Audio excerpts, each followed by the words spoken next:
مولاي صلي وسلم دائما ابدا على حبيبك خير الخلق كلهم.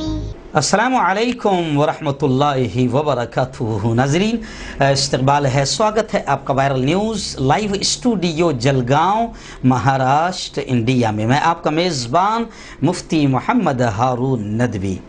आइए प्राइम न्यूज़ में आज बहुत ही अहम खबर पर या अहम मुद्दे पर हम लोग गुफ्तगू करते हैं। जी हाँ नाज़रीन, अर्नब गोस्वामी ये एक ऐसा नाम है जिसे अब सब जानने लगे हैं। टीआरपी बड़ी ज़बरदस्त बढ़ गई है। एक हुल्लड़बाज एंकर है जो चीखता चिल्लाता ऐसा है कि अगर बच्चे घर में सोए हो तो वो उठ जाए और रोने लग जाए। लेकिन आपको सब मालूम होगा कि अर्नब को जिस एतबार से पुलिस ने गिरफ्तार किया, मैं समझता हूं कि भारत की अदालत ने अर्नब को ज़मानत में इतना स्पीड से काम किया कि अब अदालत भी बदनाम होती हुई नज़र आ रही है। और अदालत और यहाँ तक कि अब सुप्रीम कोर्ट पर, इससे पहले तो चाहे बाबरी मस्जिद का मामला हो, जो भी हो, सवालात उठ ही रहे हैं, लेकिन अर्नब के मामले ने और ज़्यादा सवालात खड़े कर दिए हैं और लोग अब सुप्रीम कोर्ट पर भी सवाल कर रहे हैं। यहाँ तक कि खुद जो सुप्रीम कोर्ट बार एसोसिएशन के चीफ है दुष्यंत दुबे, उन्होंने भी अर्नब की फौरी ज़मानत पर सुप्रीम कोर्ट पर सवाल उठाए हैं। तो खैर मैं थोड़ी तफसील बयान करूँगा। मुझे याद है जब मैं जनाब अबू आसिम आज़मी साहब के साथ समाजवादी पार्टी में था तो वो एक शेर कहा करते थे अपने भाषणों में कि इंसाफ कातिलों की हिमायत में जाएगा, इंसाफ कातिलों की हिमायत में जाएगा। ये बात है तो कौन अदालत में जाएगा। जी हाँ, मैं बहुत अच्छी खबर आज आपको सुना रहा हूं, पूरी सुनना। एक तो कश्मीर का पत्रकार है जिसका नाम है आसिफ सुल्तान, ये 800 दिनों से जेल में हैं। 800 दिनों से जेल की सलाखों में, 800 से ज़्यादा दिन जेल में काट चुके हैं। 800 दिनों के बाद भी इनका मामला हल नहीं हुआ और अर्नब को 8 ही दिन में ज़मानत मिल गई। तो अब बड़े सवालात उठ रहे हैं और आसिफ को भी ये जानना ज़रूरी है कि तू आसिफ है, अर्नब नहीं। ज़मानत अगर चाहिए तो फिर अर्नब की तरह चाटुकार बनना पड़ता है। तो पूरी तफसील से आप खबर ज़रूर सुनिएगा। जी नाज़रीन, सबसे पहले मैं अपील करूँगा कि जो साथी नए हैं और अभी तक जुड़े नहीं हैं, अगर वो चाहते हैं कि प्यारे मुल्क भारत की और पूरी दुनिया की सच्ची खबरें बेबाक और बेखौफ अंदाज में देखें और सुनें तो फिर इस चैनल से जुड़ जाइए। सब्सक्राइब कर लें हमारे इस चैनल को, बेल आइकॉन घंटी के बटन को भी दबा दें और घंटी के बटन दबाने के बाद 3 ऑप्शन आएगी, उसमें पहला ऑप्शन ऑल का रहेगा, उससे भी टच कर दें। ये तीनों काम करने से ये होगा कि आप चैनल के साथ जुड़ जाएंगे। हमारी हर खबर, हर वीडियो आपको आपके मोबाइल पर मिल जाया करेगी और हम वो दिखाते हैं जो दलाल या सत्ता की गोद में बैठे हुए चैनल नहीं दिखा पाते हैं। और नाज़रीन, हम हर रोज़ एक अपील करते हैं, बड़ी अहम अपील होती है, चाहे आप उसको समझे ना समझें। देखिए, ये एक प्राइवेट चैनल है, कोई सरकारी चैनल नहीं है।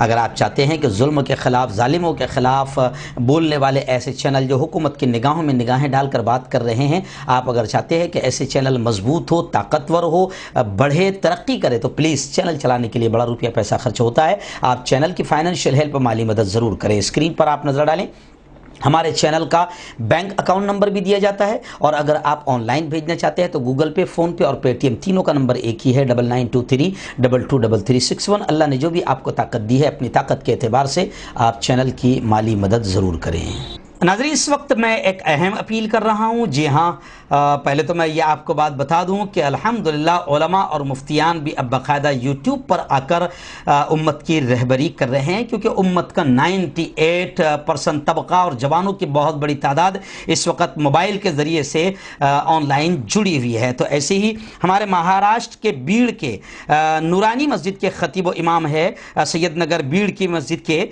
मुफ्ती मुज़म्मिल अशरफ़ी साहब, इसी नाम से उन्होंने एक चैनल बनाया है, मुफ्ती मुज़म्मिल अशरफ़ी ऑफिशियल। तो इस चैनल के ज़रिए से वो मसाइल, अहादीस, तफसीर, सीरत और बहुत सारे सवालात के जवाब देते हैं। मैं आपसे अपील करूँगा कि मुफ्ती मुज़म्मिल अशरफ़ी ऑफिशियल इस चैनल को आप सब्सक्राइब करें और इससे जुड़ें और दीनी एतबार से भी आप ज़्यादा से ज़्यादा फ़ायदा उठाएँ।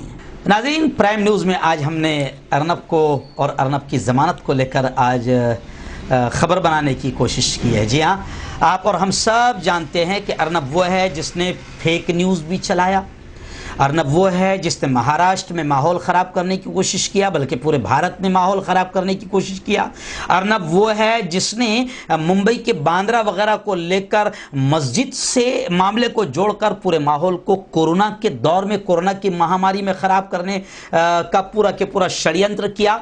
और अर्नब एक ऐसा हुल्लड़बाज एंकर है जिसको देखकर लगता ही नहीं कि कोई पढ़ा लिखा आदमी टीवी चैनल पर बैठा है। चीखता ऐसा है, चिल्लाता ऐसा है, कहाँ है उद्धव, कहाँ हो सलमान, कि अगर कोई मासूम बच्चा झूले में सोया हो तो वो रोते हुए चीखते हुए उड़ जाएगा।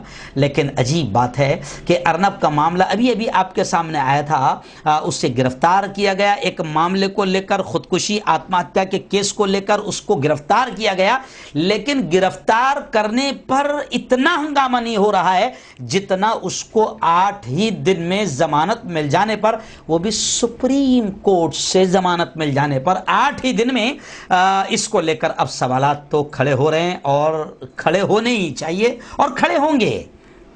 और अब ये सवालात खड़े कौन कर रहा है? सुप्रीम कोर्ट बार एसोसिएशन के सरबराह चीफ दुष्यंत दुबे ने भी अर्नब मामले की फौरी समाअत किए जाने को लेकर सवालात उठाए हैं।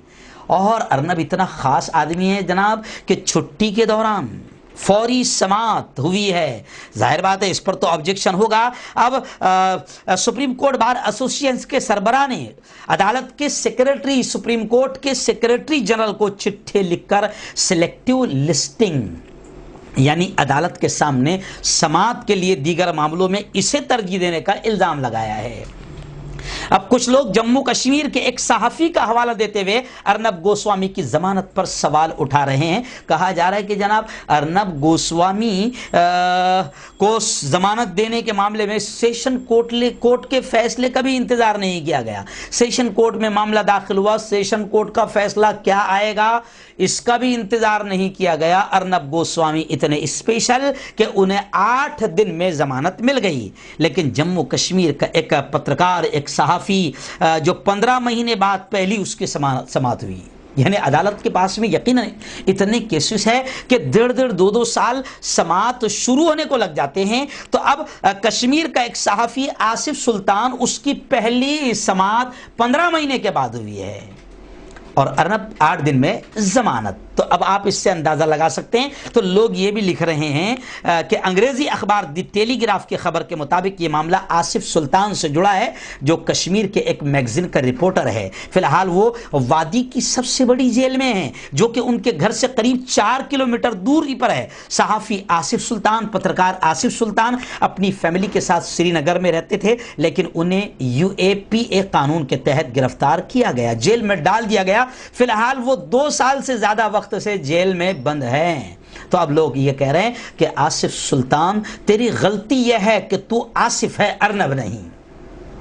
और अगर तू अर्नब भी होता और अर्नब की तरह अर्नब ना होता, क्योंकि दूसरे भी है जो पत्रकार है, दूसरे भी है जो बड़ी बेबाकी के साथ, बड़ी सच्चाई के साथ, बड़े सत्य के साथ जर्नलिज्म और पत्रकारिता की इज्जत और लाज बचाकर काम कर रहे हैं, लेकिन अगर वो भी गिरफ्तार हुए हैं तो उनको इतनी जल्दी जमानत नहीं मिलती। इसलिए अब लोग अर्नब की जमानत को लेकर सवालात तो उठा रहे हैं, लेकिन पत्रकारों को भी मशवरा दे रहे हैं कि अगर आपको भारत में काम करना है या अपने पेपर को, अपने चैनल को आगे बढ़ाना है और अपने चैनल और अपनी पत्रकारिता को सेफ रखना है, तो फिर आपको अर्नब की तरह चाटुकार बनना पड़ेगा, अर्नब की तरह दलाली करना पड़ेगा, अर्नब की तरह सत्ता की गोद में बैठना पड़ेगा, अर्नब की तरह भूपू मीडिया बनना पड़ेगा, अर्नब की तरह पूरी तरह दलाली करना पड़ेगा। वरना खबरदार, अगर आप किसी मामले में पकड़े गए तो फिर आपको अर्नब की तरह 8 दिन में जमानत नहीं मिलेगी। आप कोई अर्नब नहीं है, अर्नब स्पेशल केस है।